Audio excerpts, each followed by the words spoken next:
Hai teman-teman, pernah nggak sih kalian dengar istilah pemegang saham? Atau bahkan kalian sendiri adalah salah satu pemegang saham? Nah, hari ini kita bakal bahas nih tentang apa itu hak pemegang saham dan kenapa hal ini jadi penting banget, terutama lewat cerita dari PT Bank Sentral Asia atau BCA, yaitu salah satu bank terbesar di Indonesia. Sebagai perusahaan terbuka, peran pemegang saham dalam struktur tata kelola perusahaan menjadi salah satu elemen penting yang menentukan arah kebijakan strategi perusahaan. Sebagai bagian dari stakeholder utama, pemegang saham memiliki hak-hak tertentu yang diatur oleh undang-undang maupun anggaran dasar perusahaan. Hak ini meliputi hak suara dalam rapat umum pemegang saham atau RUPS, hak atas dividen, serta hak atas informasi mengenai kondisi keuangan dan operasional perusahaan. Pemahaman yang mendalam mengenai hak pemegang saham menjadi sangat penting karena dapat mempengaruhi pengambilan keputusan di tingkat perusahaan, termasuk keputusan strategis terkait kepemimpinan dan kebijakan perusahaan. Jadi, ceritanya dimulai dari Pak Johan Emir Setioso, yaitu adalah Presiden Komisaris BCA yang memutuskan untuk mundur pada akhir 2024. Wah, siapa sih Pak Johan ini? Ternyata beliau adalah salah satu orang yang berjasa menyelamatkan BCA dari krisis moneter pada tahun 1998. Canggih banget bukan?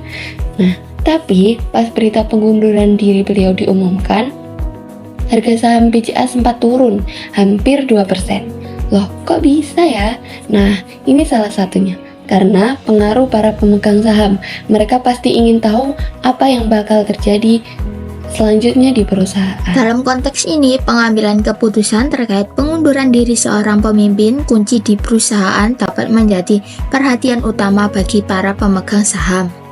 Mereka memiliki hak untuk mendapatkan penjelasan yang transparan, memastikan keberlanjutan kepemimpinan yang strategis, serta menjaga stabilitas nilai investasi mereka di pasar modal. Pengunduran diri seseorang pemimpin senior juga menjadi momen penting untuk mengevaluasi sejauh mana hak-hak pemegang saham dihormati dan bagaimana perusahaan mengelola transisi kepemimpinan dengan Bapak baik. Johan Emir Setioso mengundurkan diri dari posisi Presiden Komisaris PT Bank Sentral Asia Tbk atau BCA tepatnya pada 16 Desember 2024.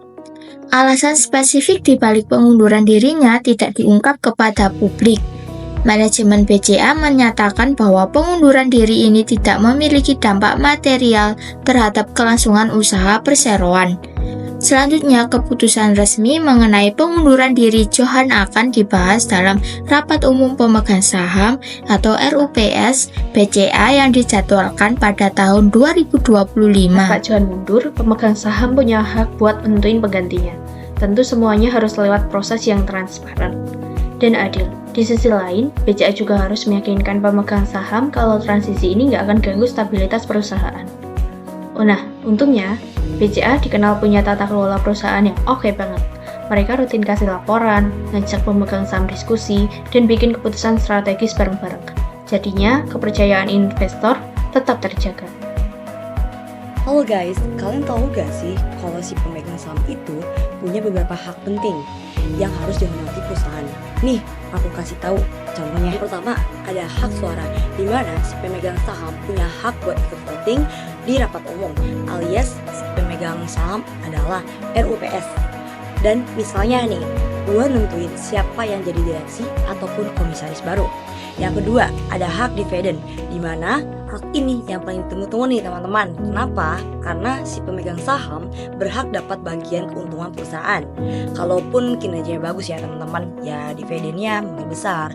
Yang ketiga, ada hak atas informasi, di mana si pemegang saham juga berhak tahu soal kondisi perusahaan.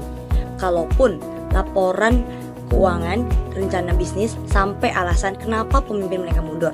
Yang keempat, ada hak perlindungan, di mana pemegang saham ini kecil alias minoritas, juga dilindungi kok. Gak boleh ada keputusan yang cuma menguntungkan kelompok tertentu. Dampak implementasi hak pemegang saham. Tahu gak sih kalau hak pemegang saham dihormati dampaknya gede banget buat perusahaan. Misalnya, transparansi meningkat, investor semakin percaya. Yang kedua, transisi kepemimpinan jadi lebih mulus. Yang ketiga, kebijakan perusahaan tetap konsisten. Yang keempat, saham perusahaan lebih stabil di pasaran. Jadi, menghormati hak pemegang saham itu bukan cuma soal kewajiban, tapi juga strategi buat bikin perusahaan tetap menjadi kompetitif dan sehat. Risiko yang sering muncul saat sebuah perusahaan mengalami transisi kepemimpinan. Pertama, ada risiko gangguan operasional. Saat pemimpin lama seperti Johan Emir Setijosho mundur, beberapa keputusan strategis bisa tertunda. Karyawan juga mungkin kehilangan arah karena belum ada pengganti yang jelas. Akibatnya, efisiensi kerja bisa menurun.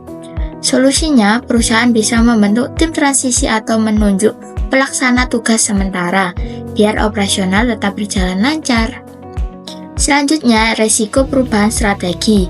Pemimpin baru mungkin punya visi yang berbeda, dan itu bisa bikin kebijakan perusahaan berubah. Kalau nggak dikelola dengan baik, proyek-proyek jangka panjang bisa terganggu. Makanya penting banget memilih pengganti yang punya visi sejalan dengan perusahaan dan melibatkan pemegang saham dalam setiap keputusan. Akhir ada resiko internal. Karyawan mungkin merasa tidak yakin dengan masa depan perusahaan. Kalau nggak ada komunikasi yang jelas, motivasi mereka bisa menurun. Solusinya adalah komunikasi internal yang efektif. Pastikan semua tim tahu arah perusahaan sehingga mereka tetap semangat bekerja. Jadi, itulah beberapa resiko yang dihadapi perusahaan seperti BCA saat transisi kepemimpinan dan langkah-langkah yang bisa diambil untuk mengantisipasinya. Kalau dikelola dengan baik, transisi ini bukan hanya tantangan, tapi juga peluang untuk memperkuat perusahaan. Singkatnya, hak pemegang saham adalah kunci untuk menjaga stabilitas perusahaan. Dari kasus BCA, kita belajar kalau keterbukaan informasi, partisipasi aktif pemegang saham, dan manajemen risiko itu sangat wajib diterapkan. Lalu, rekomendasi buat BCA nih. 1. Transparansi harus terus dijaga. 2. Libatkan pemegang saham di setiap keputusan penting. 3. Kelola risiko perubahan dengan sangat baik. Gimana nih? Udah paham kan? Kenapa hak pemegang saham itu sangat penting? Jangan lupa share video ini ke teman-teman yang pengen belajar soal dunia bisnis dan investasi. Sampai jumpa di video berikutnya. Bye-bye.